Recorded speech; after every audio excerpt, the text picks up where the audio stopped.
Bienvenidos y bienvenidas a todos y todas a esta charla que esperamos que sea una grata conversación. Como decía Ricardo, es la tercera versión porque es un tema que está muy en boga, por lo tanto esperemos que sea útil para todos y todas. Soy Macarena Molina, gerente general de Hooks, soy psicóloga, coach, experta en programas de liderazgo, cultura, talento, llevo más de 20 años en el mundo de la consultoría y bueno, socia de Ricardo. Ricardo Lama, también psicólogo de profesión, me he dedicado a la consultoría también más hace 20 años y a la academia. De hecho, en este momento estoy Mm. en la universidad, acabo de terminar de hacer clases, así que si entra alguien por ahí atrás, me disculpan, estoy en una sala de estudio acá. Y también entusiasmado de estar acá, así que felicitaciones. Esta es la tercera vez que damos esto, porque nos pidieron repetir las personas que no pudieron por los horarios, así que Eso, gracias ahí por el entusiasmo y por estar un pedacito bien acá con nosotros. ya esperando que llegue el fin de semana.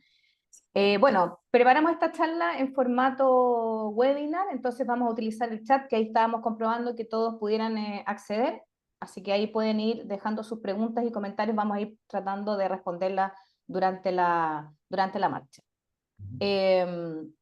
Vamos entonces. Para partir, lo primero es que, dado que este es nuestro propósito como Hooks, que queremos que mejores líderes para el mundo, en honor a este propósito es que quisimos hacer esta charla de alguna manera porque nos sentimos convocadas y convocados a responder la cantidad de inquietudes y preguntas que nuestros clientes y las organizaciones con las cuales trabajamos tenían. Entonces, esta charla lo que hace es de alguna manera transmitir nuestra posición respecto de la implementación y de lo que ha sido la ley Karin, que es una parte de lo que está sucediendo, ¿ya? Así que para partir también un poco de historia, ¿se acuerdan ustedes y ahí también te quiero invitar a viajar, Ricardo, el 23 de marzo del 2020, ¿se acuerdan dónde estaban? Nosotros, con Ricardo, estábamos dando nuestro primer webinar, primera vez que lo hacíamos, nunca habíamos tenido una charla así como esta, pero también lo que queríamos en ese entonces era poder dar respuesta a los y las líderes que buscaban también de manera muy ansiosa respuesta a aquello que estaban viviendo. Entonces también en ese entonces salíamos con nuestra mirada de, bueno, ¿qué hacemos? ¿Cómo lideramos? En este contexto que estamos viviendo, cómo vamos a generar equipo, qué pasa con las conversaciones, etcétera, etcétera, etcétera. Entonces, en ese entonces, 2020, parte de esa charla y que nos recordó lo que estamos viviendo hoy era esta frase de este profesor, ¿no es cierto?, de la Universidad de Stanford, que dice, el trabajo está matando a la gente y a nadie le importa. No sé si alguno ha leído el libro, hay un libro muy conocido que se llama Muriendo por un salario, que de hecho además él vino el 2014, se hizo un congreso de organizaciones acá en Chile y él vino. Y estábamos hablando acerca de esta frase, pero en el contexto de qué está pasando con el mundo del trabajo, qué es lo que está pasando con esto de recién hablar como de flexibilidad de horario, qué hablar en ese entonces del trabajo remoto, pero en el fondo pensamos que aunque es una frase muy dura, creemos que hoy en día la ley Karin de alguna manera también viene a dar respuesta a esto que ya llevamos unos años conversando. Y último, conversábamos ahora con Ricardo, no sé si ustedes ubican este número, ¿qué significa el 996? Y aquí, premio para el que responda. ¿Qué podríamos regalar? O Un van a webinar. empezar un webinar gratuito. Para Otro, Google. lo van a googlear. ¿Algunos saben lo que significa? Bueno, sí, unos Yo no sé qué segundos, era. No, fíjense que esta frase la dijo hace algunos días Jack Ma en el contexto de una reunión en su compañía que dice que más bien él lo que necesita es o esperaba personas que trabajaran de 9 a 9, 6 días a la semana. Y eso generó, claro, un tremendo revuelo y mucha polémica. Entonces, nuevamente es parte del contexto en el que estamos. O sea, por un lado hay toda una mirada de qué está pasando en el mundo del trabajo, que necesitamos preocuparnos por la salud, por el bienestar. Y por otro lado, todavía hay una serie también de energías o de líderes que proponen este tipo de régimen de trabajo. Así que esa es parte del contexto. Y por último, entender dónde estamos hoy. Y queremos utilizar la curva de transición del cambio para explicar un poquito la situación que estamos viviendo. Hoy día estamos en un contexto en que hace algunos meses primero aparece la noticia, ¿cierto? La noticia de fines del año pasado, vamos a promulgar una ley que de alguna manera regule las relaciones en el trabajo.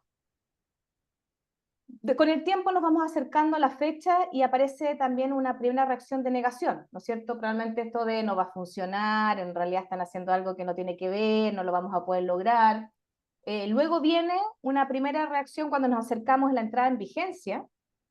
Podemos notar y nosotros notamos en algunos de nuestros clientes y organizaciones, incluso nos lo vio en las redes sociales, como va apareciendo la rabia, ¿no es cierto? Negación y luego viene rabia. ¿A quién se le ocurrió esto, no es cierto? No vamos a poder hacer nada, ahora no podemos ni hablar con las personas, etcétera, etcétera. Y ya hoy vemos que la reacción emocional que más por un lado, que podemos apreciar, tiene que ver con el miedo. Es decir, entra y, estoy preparado, ¿y qué pasa si digo esto y ahora me van a demandar? ¿Y cómo vamos a relacionarnos ahora? ¿Y cómo nos vamos a comunicar ahora? Etcétera, etcétera. Entonces, no sé si ustedes están de acuerdo que el contexto emocional en general respecto de la ley Karen ha venido ocurriendo más o menos así, más o menos como cualquier proceso de cambio de los cuales nosotros ya hemos vivido. Piensen un poquito incluso respecto de pandemia o de teletrabajo, de las cosas que ya hemos vivido como sociedad. Sabemos que con el tiempo va a llegar una etapa también de ya aceptación. Ya, esto ya está instalado. Sabemos que con el tiempo, en unos meses más o en unos años más, vamos a incorporar nuevas prácticas y comportamientos. Y sabemos que probablemente en unos años más vamos a mirar hacia atrás esta fecha y vamos a decir, bueno, hay un aprendizaje, hay hoy día nuevas culturas o tenemos una cultura de trabajo distinta. Bien, pero esa es como en resumen una introducción a lo que ha sido la invitación de esta charla. Ricardo, porque también la pregunta es, ¿no es cierto?, ¿por qué no basta solo con estar informados de qué es esto de la ley?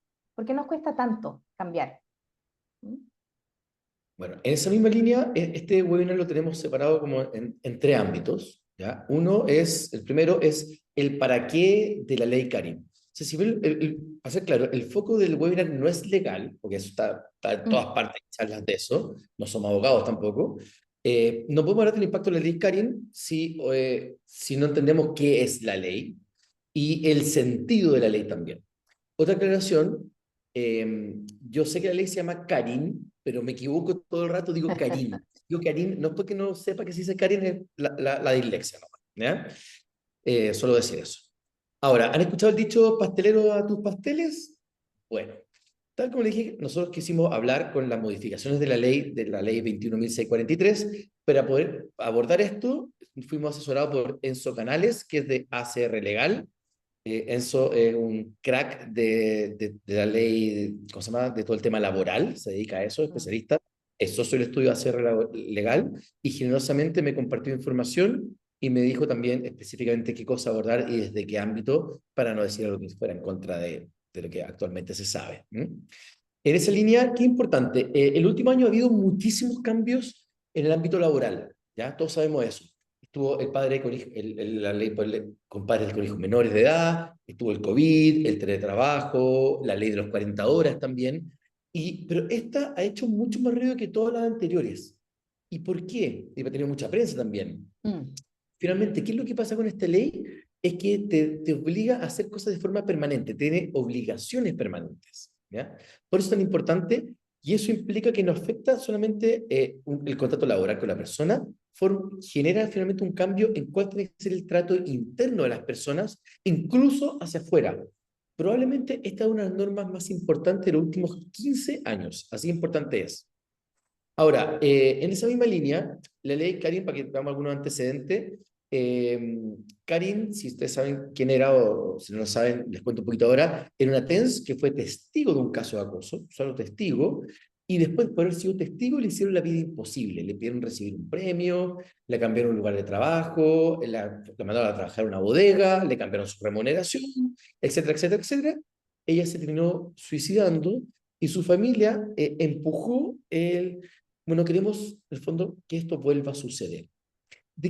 Al analizar esto, ¿de qué se dieron cuenta? Se dieron cuenta que había muchas cosas que protegían a las personas contra el acoso sexual. Hay procedimientos, plazos, regulación, etcétera, etcétera. Pero ahora de lo que era el acoso en sí, no había tanta regulación, ¿ya? Todo quedaba más en manos, eso está del 2010, de hecho, estaba más en manos de la organización, y tal como pasó por la ley Karin, muchas veces en la práctica no se hacía nada. Y ahí apareció esta ley de, bueno, regulemos la ley con la ley Karin, esto que está tan claro para el acoso sexual, para el acoso laboral en general. Ahora, vamos a ocupar una imagen que ustedes probablemente la han visto muchas veces, a todos los consultores nos encanta ocuparla, que es el clásico iceberg, ¿ya? Quiero dejarte algo claro acá. La ley Karin es la punta del iceberg, ¿ya? ¿A qué apunta finalmente la ley Karin? La ley Karin, como muchas leyes, apunta a generar un cambio en la sociedad. En este caso, apunta a generar un cambio cultural en las distintas organizaciones. Y aquí quiero hacer un poquito de historia. No sé si ustedes se acuerdan, pero cuando salió la ley del tabaco, que también fue un cambio importante, una cosa que se prohibió era, por ejemplo, fumar en la oficina, ¿ya? Yo tengo amigos que trabajan en ese momento en el Congreso y me decían espantados, me decían, ¿sabes qué? No puedo creer, las mismas personas que aprobaron esta ley se niegan a dejar de fumar en su oficina. Eso fue el 2010, ¿ya? Han pasado ya 14 años. Imagínense ahora, ¿ustedes creen, encontrarían normal o esperable encontrarse con alguien fumando en su oficina en alguna organización? Probablemente ya no se nos pasaría ni por la cabeza, ¿ya? En la misma línea, en esa misma época también salió el tema de la ley del acoso sexual, ¿ya? Y en esa época me tocó escuchar comentarios de personas que decían como, o sea, significa que ahora pasa una secretaria y no le puedo decir que linda sus piernas. O sea, eso es para Estados Unidos, pero en Chile la cultura es distinta. Bueno, actualmente, ¿tú crees que esto era una persona a nivel ejecutivo, esa persona se le ocurriría decirle a alguien un comentario sobre las piernas de la secretaria? Probablemente todavía pasa, ¿ok? Pero probablemente por lo menos tendría una duda. Y en muchas organizaciones eso ya sería impensado. Entonces, cuando hablamos de la ley Karen, no estamos pensando solamente en lo que va a pasar ahora. El objetivo es que, por ejemplo, estamos en el año 2024, es que el 2034 esto sea impensado, que uno hable de las partes sexuales o del cuerpo de otra persona sea una cosa que no sea aceptada, pero porque ya se generó un cambio cultural. Bueno, en eso estamos apuntando con la ley Karin, que ojo, la ley en sí puede tener muchas cosas que gusten, que no nos gusten, probablemente va a recibir ajuste en el tiempo, pero no estamos pensando, nos estamos situando en el 2034, ¿ok? Queremos hacer un cambio cultural, pero para hacer eso tenemos que entender bien la ley. Entonces, finalmente, ¿qué es lo que quiere generar la ley?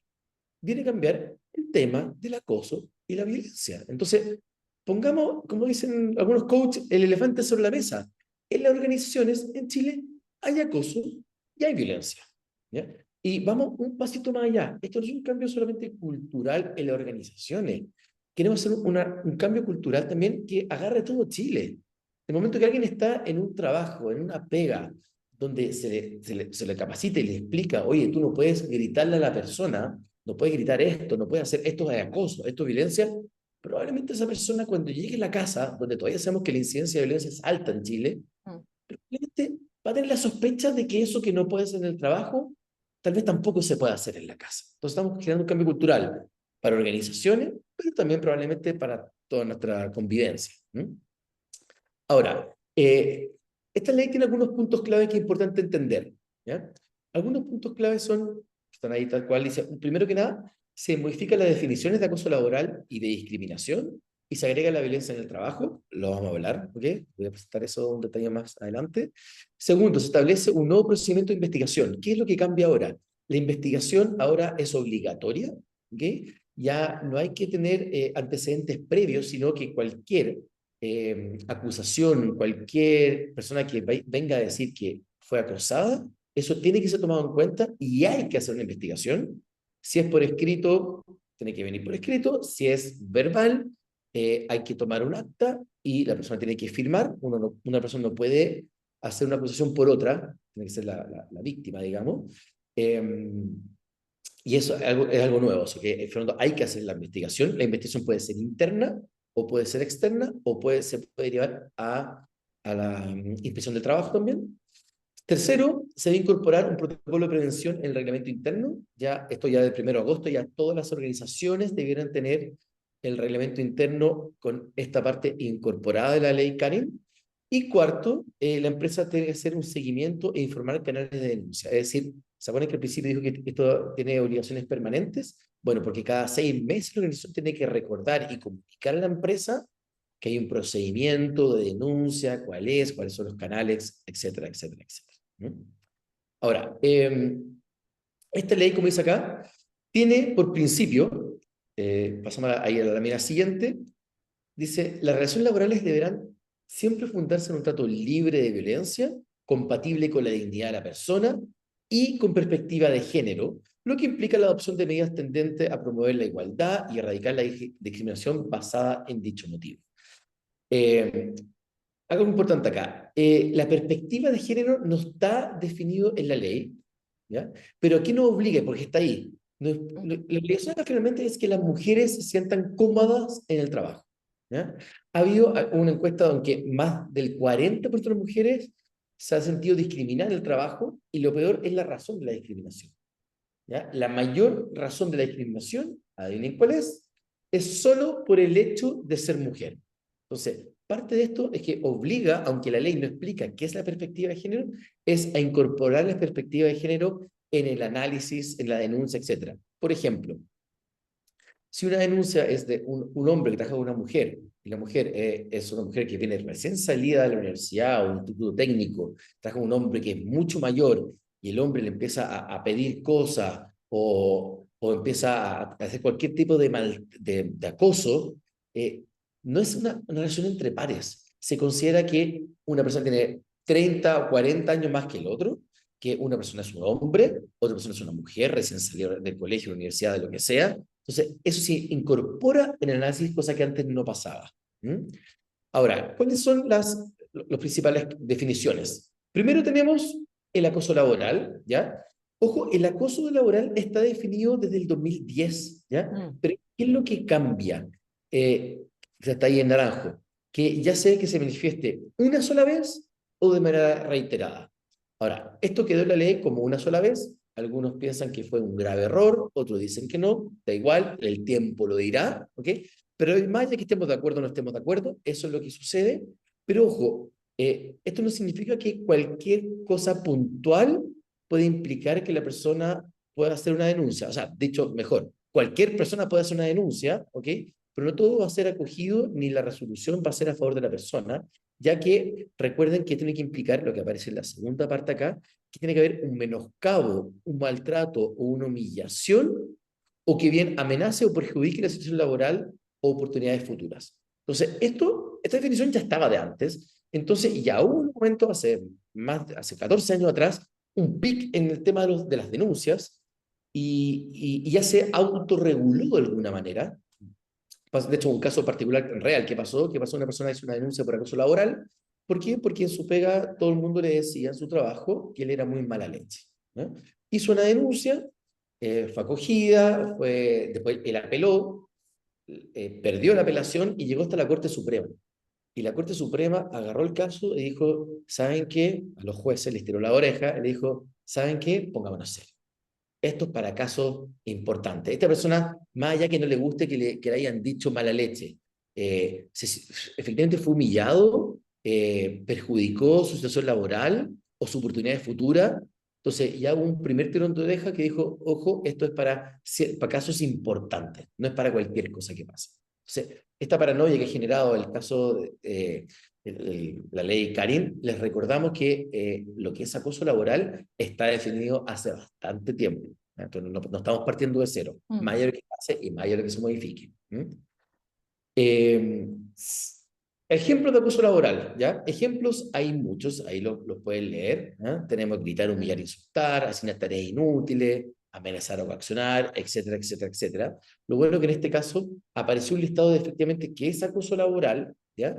Qué importante, hay algunas cosas que nos pueden llamar la atención. Hay cosas que parecen sutiles, pero son acoso laboral. Por ejemplo, aislar a la víctima de su entorno. O sea, agarrar a una persona y ponerla en un lugar donde trabaja sola, donde no tiene que trabajar con nadie más, eso puede ser considerado acoso laboral si hay fundamentos, si demuestra que no tiene que ver en relación directamente con sus funciones. ¿Ya? Eh, Hay muchas empresas por ejemplo, que dicen que hay una persona que es conflictiva. Entonces, ¿qué es lo que hacen? Le pagan el salario y no le doy ni pega. Ojo, eso también es acoso laboral.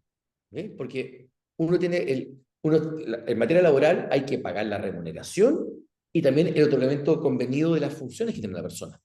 ¿Okay?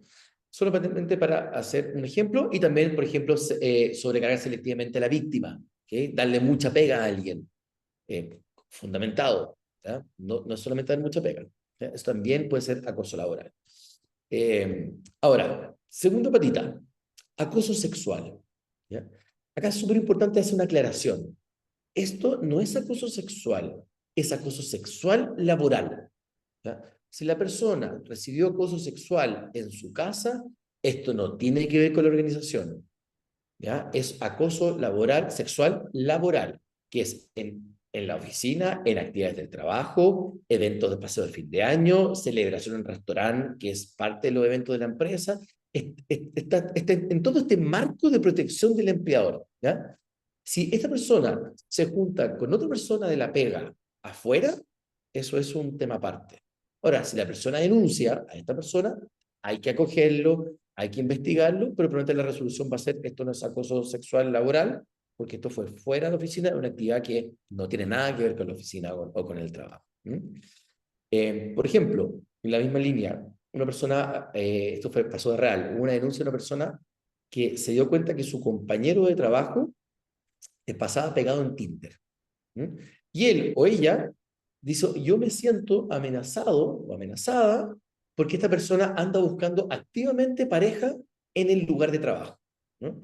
Se hizo una denuncia, ¿a qué se llegó? Que esto no configuraba por ninguna parte un acoso sexual laboral, acoso sexual, porque la persona efectivamente hizo una investigación y el resultado concluyó que esa persona efectivamente no estaba siendo afectado por ninguna parte de esta definición, más allá que a ella le molestara que alguien ocupara Tinder.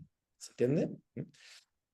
Ahora, ¿qué elementos tiene un acoso sexual? Primero que nada, ahí está en la lámina, pero quiero destacar algunos elementos. No se requiere que haya un ánimo sexual necesariamente. Por ejemplo, quiero dar un par de ejemplos. Uno, pasó de verdad también, estaba una persona en una oficina encerrada, un área más o menos aislada de la empresa, donde una persona, nuevamente, un hombre mayor, estaba trabajando codo a codo, hombro con hombro, literal, con una mujer más joven, ¿ya?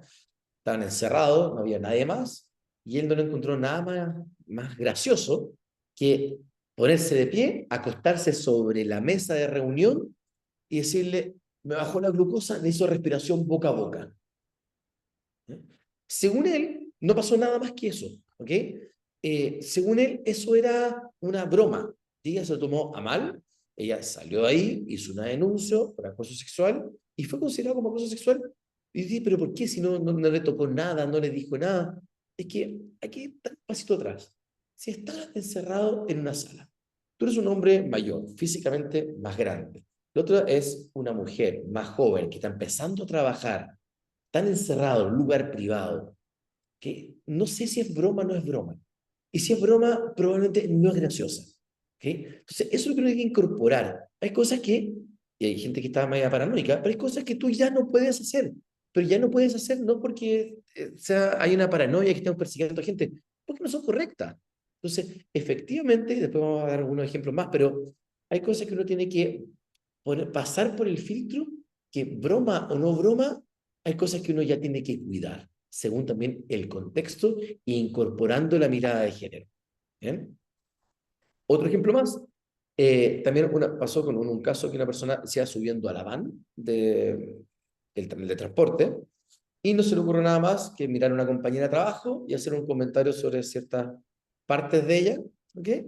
Un, y él recibió una denuncia por acoso sexual y dijo, no, yo le hice una talla, una broma, pero no es que yo me quiera acostar con ella.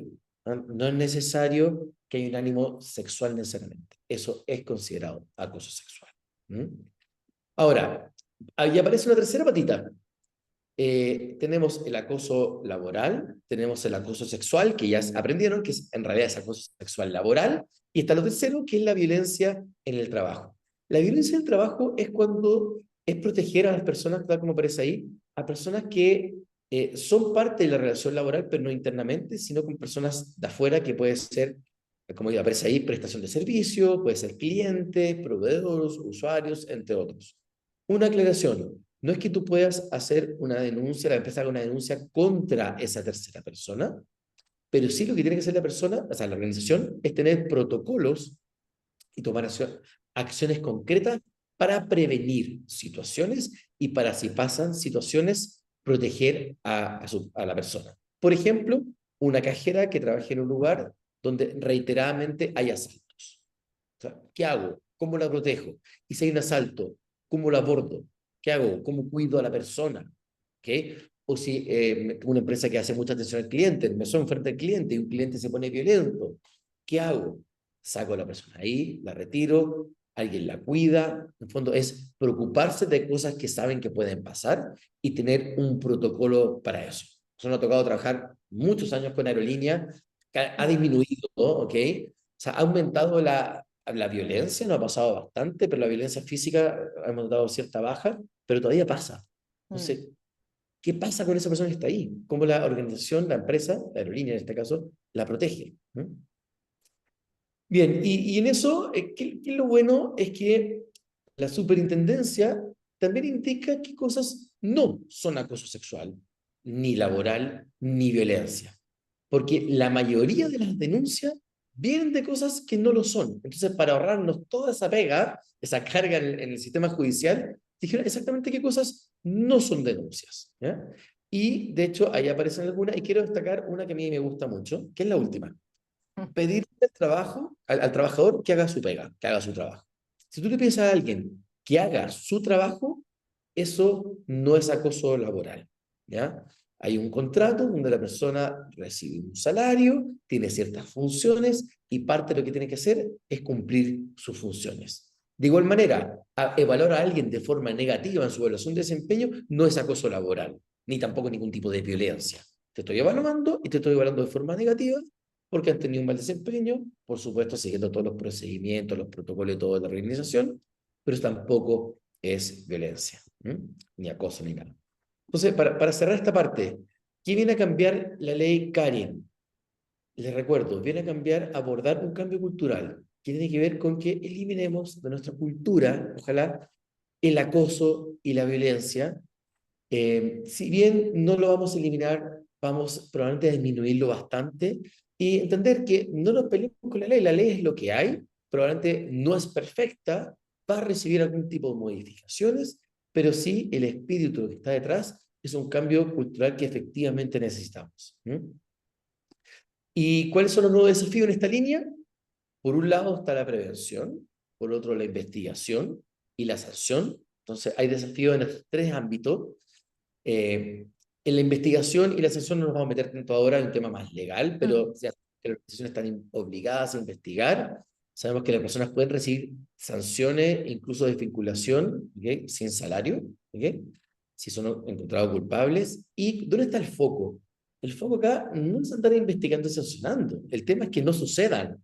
Entonces la prevención va en parte por los protocolos que ya sabemos que la empresa tiene que comunicarlo por lo menos cada 6 meses, y aún más importante que aparece ahí en prevención tiene que ver con cómo generamos una cultura de respeto y de seguridad también. Ese es el foco finalmente y hacia eso apuntamos. Y antes de pasarle la palabra a Macarena, nuestro objetivo como Hooks y como muchos que estamos trabajando en esto es ayudar en la prevención, fomentando espacios laborales que en el fondo sean más sanos, y eso requiere un cambio de conducta de todos y todas. Efectivamente, estamos desafiados y tenemos que empezar hacer cosas distintas que vamos a hablar durante este webinar. Macarena Molina, quería asociar. Muchas gracias, socio querido. Ha estado súper interesante, ¿eh? Así que ahí también en el chat los que quieran vayan dejando comentarios, preguntas, etcétera. Ya nos invitaron ahí a un programa radial, Ricardo, así que vamos a ver si vamos. Bueno. Oye, entonces para ir avanzando, necesitamos un cambio cultural, pero no podemos sino dejar de mirar primero el cambio individual. ¿Ya? Es decir, ¿por qué nos cuesta tanto a veces hacer estos cambios, cambiar la cultura, etcétera? Entonces, vamos primero por uno mismo. Les recuerdo, y aquí vamos a descifrar de qué se trata esto de la manzana y el león.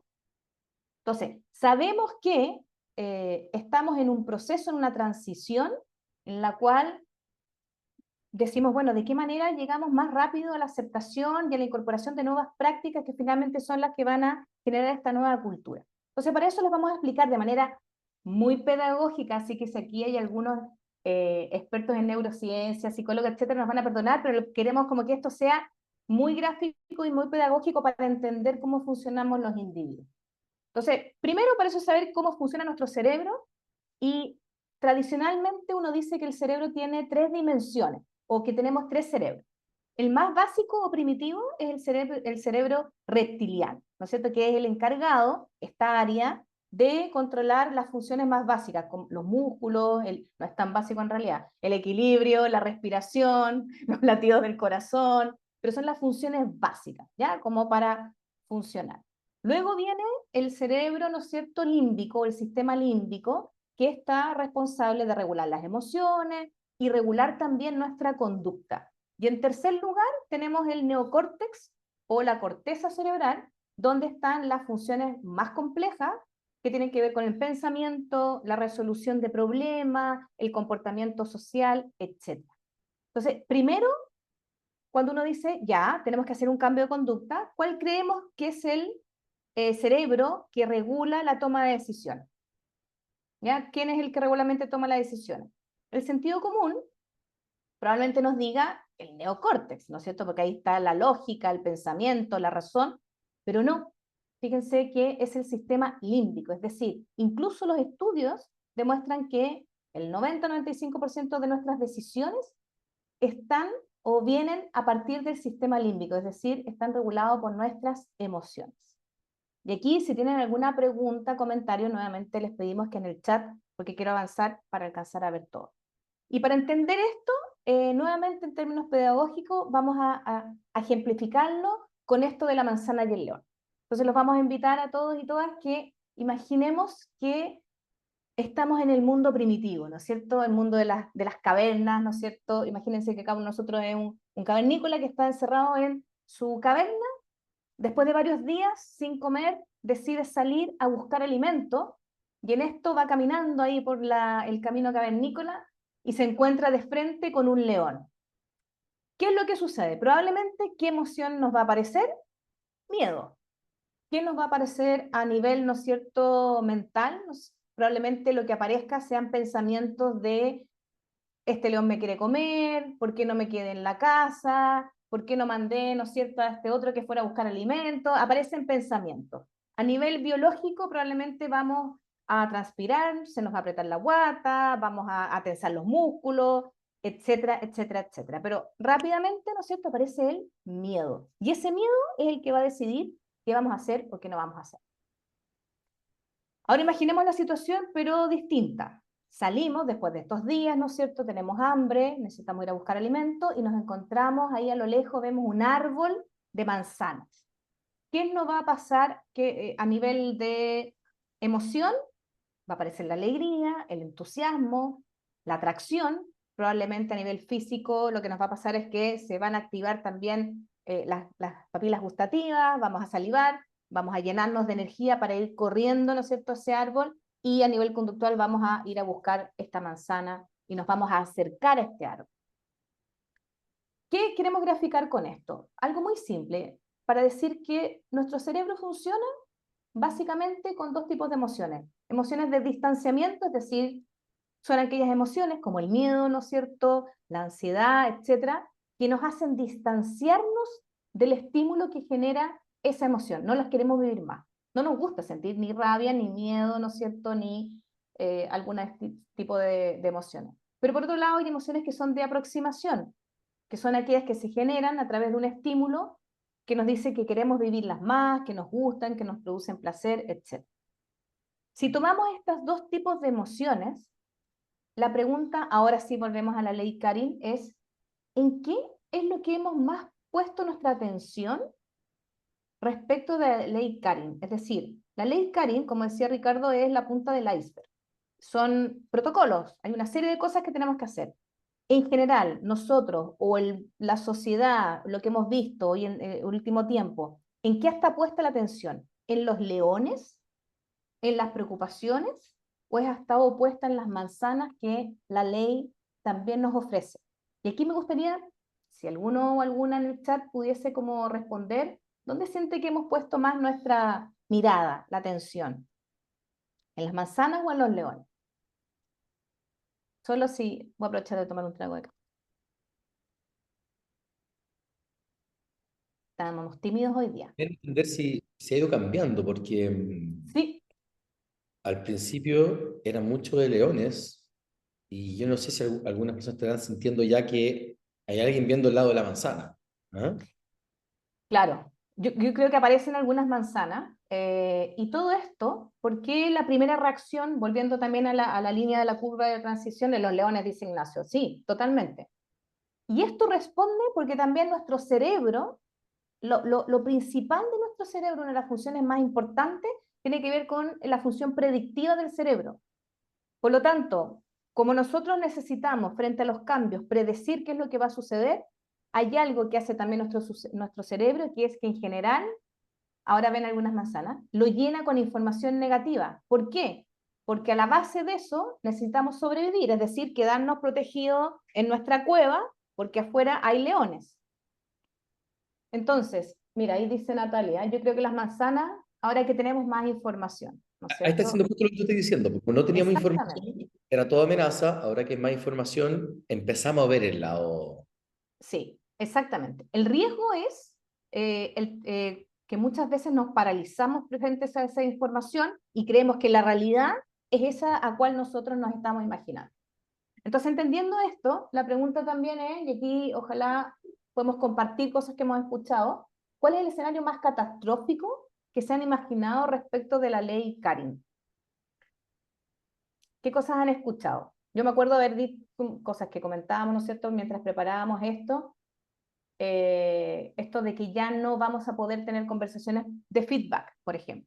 Ya no le va a poder decir a alguien que tiene que cambiar algo en su trabajo, o que los jefes se van a llenar de denuncias, como dice Romina.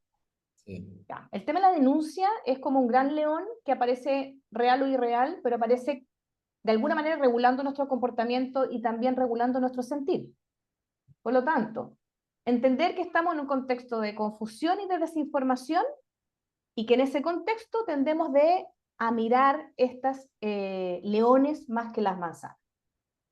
De hecho, ahí Sebastián dice, Sí, rigidizar las relaciones a través de un catálogo de conductas, como que sí que claro. no. Efectivamente, son cosas que son miedos que han surgido.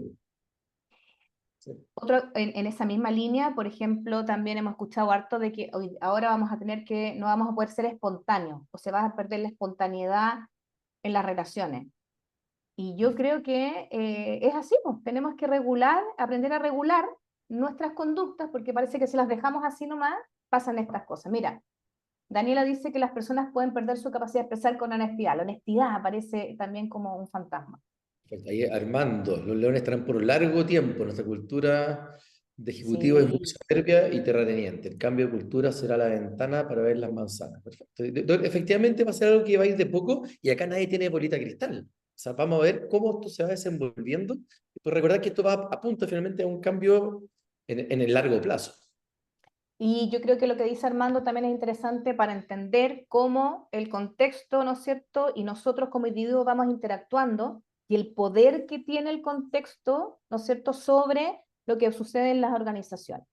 Por eso, el tercer punto que queríamos ver con ustedes es la relevancia del liderazgo en este cambio cultural, ¿no es cierto? Para que esto que dice Armando ocurra de manera facilitarlo, no entorpecerlo. Y ahí la pregunta es, entonces, ¿cuál es el rol que tienen los y las líderes en este proceso?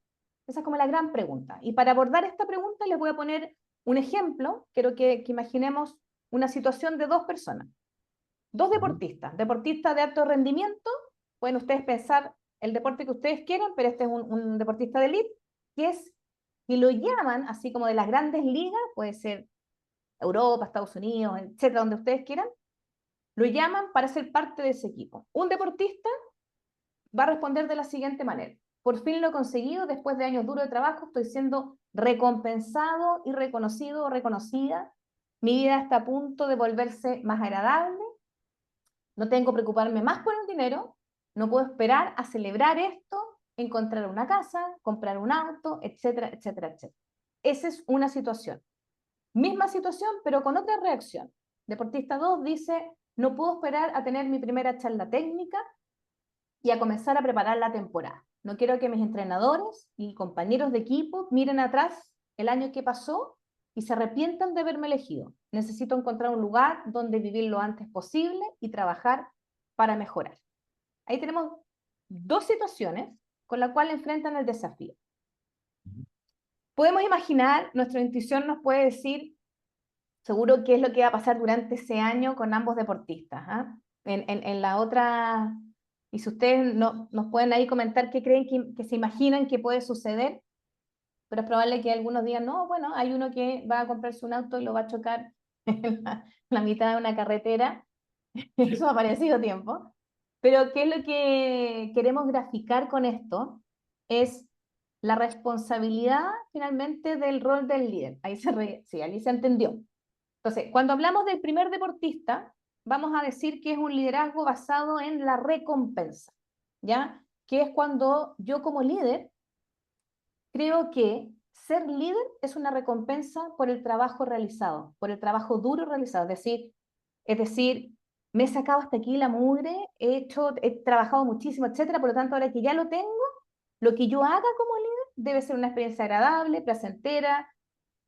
Puedo elegir en qué cosas trabajar, las cosas como más mundanas se las dejo a otro, evitar cualquier cosa que sea poco confortable. Ese es un estilo, un motivo de liderazgo. Pero por otro lado, el deportista 2, vamos a decir que es un liderazgo basado en la responsabilidad, que es cuando yo creo que ser líder, y aquí lo unimos a lo que estamos conversando. Es una responsabilidad, por lo tanto, la experiencia de liderar debe ser difícil y desafiante. Yo sé que esto es difícil. Hay cosas que son gratas sin duda, que cuando uno ve los resultados del equipo, cuando ves que alguien se desarrolla, cuando ves que alguien comienza a brillar, eso es agradable. Pero hay que entender que a la base, al igual que, no sé si hay alguno que sean padres aquí o madres, es difícil. Y hay cosas que a veces no me gustan hacer, pero voy a tener que hacerlas porque no hay nadie más que yo que pueda hacerlas por mí. Este modelo, esto que nosotros presentamos acá, se basa en el modelo de Patrick Lencioni, por si alguno quiere leerlo con mayor detalle, pero es muy interesante porque habla desde esta motivación, y nosotros queremos apelar a esta motivación para generar estos cambios que hoy día estamos también hablando. Y lo que habla un líder basado en la responsabilidad es un líder que se hace cargo al menos de 5 compromisos y de cosas que tienen que hacer. ¿Qué es lo que hace un líder basado en la responsabilidad? Desarrolla las dinámicas del equipo. Es decir, cuando yo como líder me hago cargo, y mira, ahí Daniela también habla del rol del líder, de capacitar, de sensibilizar a los colaboradores, perfecto. Ahí hay un rol que es mío, tengo que llevarlo a cabo, es decir, yo tengo que hacerme cargo de lo que ocurre, de la elección del equipo que tengo, de lo que estoy haciendo y construyendo como equipo, de gestionar los equipos, alinear, fijar objetivos, tener conversaciones para ver si están todos mirando hacia el mismo lugar. Yo soy responsable de tener las conversaciones difíciles y incómodas. Y aquí el tema de lo que conversábamos respecto de Ley Karin, de lo que significa, por ejemplo, violencia o lo que significa acoso, son los temas difíciles que tenemos que aprender a conversar. ¿Dónde está el límite de la violencia? Por ejemplo, esa es una súper buena conversación que yo puedo poner en el equipo. Dirigir buenas reuniones de equipo también es porque es ahí donde ocurre y donde se ve el liderazgo, donde se ve los temas del equipo también es responsabilidad del líder. Y también comunicar constante y repetidamente con los colaboradores. Es decir, yo tengo que sostener y mantener ese vínculo con el equipo. Si se fijan, aquí está para nosotros la clave y lo medular de lo que es liderazgo. Los comportamientos que nosotros no podemos eludir y que no podemos pasarle a nadie más porque es nuestra responsabilidad. Entonces aquí también volvemos a, respecto de la ley Cari, ¿dónde pone nuevamente la mirada el liderazgo basado en la responsabilidad? Tiene que ponerlo, es decir, un líder basado en la recompensa probablemente está hoy día muy preocupado, muy inquieto o inquieta, muy asesorado, entonces vive preguntándole al medio mundo cómo cuidarse, cómo protegerse en el confort de la cueva. Probablemente es un líder que está viendo cómo cuidarse más que, como dicen ustedes, preocupado de capacitarse, de mirar las manzanas. Un líder basado en la responsabilidad probablemente está diciendo, ok, fíjense, acá tengo una oportunidad de construir una cultura más sana y más respetuosa. Entonces ahí es como, hay una forma de pararse frente a esto muy distinta. Ahora, y siguiendo la misma línea de la Macarena, tenemos liderazgo responsable, ¿no? Es un modelo, para intención y todo, pero seamos realistas. Ahora cambia el escenario y todo esto está teñido por la ley Karim, ¿ya? Entonces, veamos qué práctica es la práctica que tiene que hacer distinto un líder. Entonces, una cosa que tiene que ser distinto un líder actualmente, respecto a lo primero, por ejemplo, tiene que ver con, tiene que ser capaz de dar el ejemplo. O sea, es un cambio de conducta súper importante. Si me preguntan a mí, es de lo más importante. O sea, como líder, no puedo ser yo el que le ponga un apodo a una persona en el equipo. No puedo ser yo el que tire una talla constante que pueda ser acoso laboral para otro. Entonces, puede que alguien sea bueno para la talla, le guste el doble sentido, o incluso sea maltratador. Entonces, como líder, ¿no? Si me gusta o tengo ese hobby, frego. ¿Ah? Tener claro que no tiene que hacerlo más. ¿Ah? ¿Por qué? Porque efectivamente puede aparecer una denuncia, pero más importante que eso, que la paranoia de la denuncia, es entender que yo doy el ejemplo hacia otros. De hecho, la mayoría de las denuncias no son hacia la jefatura, son entre pares. Entonces, si yo doy el ejemplo, más válido que es una conducta que culturalmente en mi organización o en mi área está permitida, y pronto te puedo aumentar la probabilidad de que eso suceda. Entonces, regla número uno, tengo que dar el ejemplo. Si todavía tiene duda de qué es dar el ejemplo, vuelva a la ley y mire las cosas que son consideradas efectivamente acoso laboral o acoso sexual. ¿No? Segundo, tengo que ser capaz de gestionar posibles conflictos. O sea, cuando yo ya veo que hay un posible conflicto o algo está escalando, no espero una denuncia. Acá lo importante es la prevención. Entonces, vaya, acérquese con quien tiene que hablar, indague qué está pasando. Si no tengo la herramienta o me complica o el tema de la habilidad es más interpersonal, no es lo mío, acérquese al área de persona o a otra jefatura que lo pueda apoyar. Entonces, no esperemos que las cosas revienten, ¿ya? Más encima, porque la misma ley Karin, si alguien hace una denuncia, mientras se hace la investigación, tú estás obligado a separar a las personas, ¿ya? Entonces, o sea, en el fondo a proteger a la víctima, que implica muchas veces separar a las personas. Entonces, para tu equipo, si tienes un equipo, te va a complicar porque va a tener que meter a una persona a otra oficina o físicamente proteger a la víctima. Entonces, no hay que esperar la denuncia, que está obligado a proteger a la víctima, sino adelantémonos y veamos cómo podemos ayudar. Tercero, abordar a personas con conductas inadecuadas. Si yo ya tengo una persona, y esto va en el ámbito de tener conversaciones que son difíciles e incómodas, que tiene una conducta inadecuada, en mi rol de líder tengo que ser capaz de decírselo. ¿Ah? Con cariño, con respeto, de una buena manera, pero decirle lo que le tengo que decir a esa persona. ¿Mm? Cuarto, incorporar, cuando estamos, pues, ahí aparece dirigir buenas reuniones de equipo, incorporar el enfoque de género, ¿ok? Bueno, si ustedes saben, pero ya hay muchísimas investigaciones y está muy comprobado, y todos los que sean mujeres acá probablemente saben de lo que estoy hablando. En una reunión se le da más la palabra a las mujeres, o muchas veces sucede que una mujer dice algo, perdón, al hombre, disculpa, Y muchas veces pasa que una mujer dice algo y después viene un hombre y dice exactamente lo mismo y uno lo valida o escucha más a esa persona. Entonces, el otro día está hablando con alguien que trabaja, bueno, da lo mismo, que pueden saber quién es, pero que trabaja en un ámbito importante donde le pasaba constantemente que ella decía algo, su jefe, hombre, decía lo mismo y el cliente decía, oye, exactamente, eso es lo que... Y el jefe no se daba cuenta de eso. No lo hacía por maldad. Entonces, en el momento que uno se da y tiene enfoque de género, dice, perfecto, sí, qué bueno te gustó esta idea, ojo, no es mía, en lo que esta persona te acaba de decir, que es mujer. Entonces, tener ojo también en las reuniones, incorporar el enfoque de género. Y quinto y por último, comunicar constantemente y repetidamente. ¿Qué significa esto? Comunicar. La ley Karin no sirve que quede en la pared ahí, que sea una buena intención, que una buena capacitación, nos quedemos todos tranquilos. Tu rol de líder es sostener este cambio que queremos que suceda. La ley obliga cada 6 meses que la empresa, la organización recuerde, pero no es suficiente. Tu rol como líder es que esto sea un tema y genere un cambio positivo para el equipo. ¿Mm? ¿Por qué? Porque finalmente, esto qué es lo que busca de alguna manera también, nosotros hemos escuchado hablar del término seguridad psicológica, es algo que está, hace mucho tiempo está discutiendo, pero está más de moda, en el buen sentido, algo que es una buena práctica. La seguridad psicológica tiene varios ámbitos, pero la seguridad psicológica es como la condición en que las personas sienten que pueden, en un ámbito, ser ellos mismos, ¿ah? O ellas mismas, sugerir ideas, admitir errores, asumir riesgo.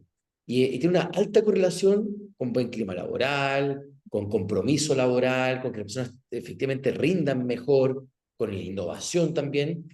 Pero la seguridad psicológica, de alguna manera, es incompatible con la violencia.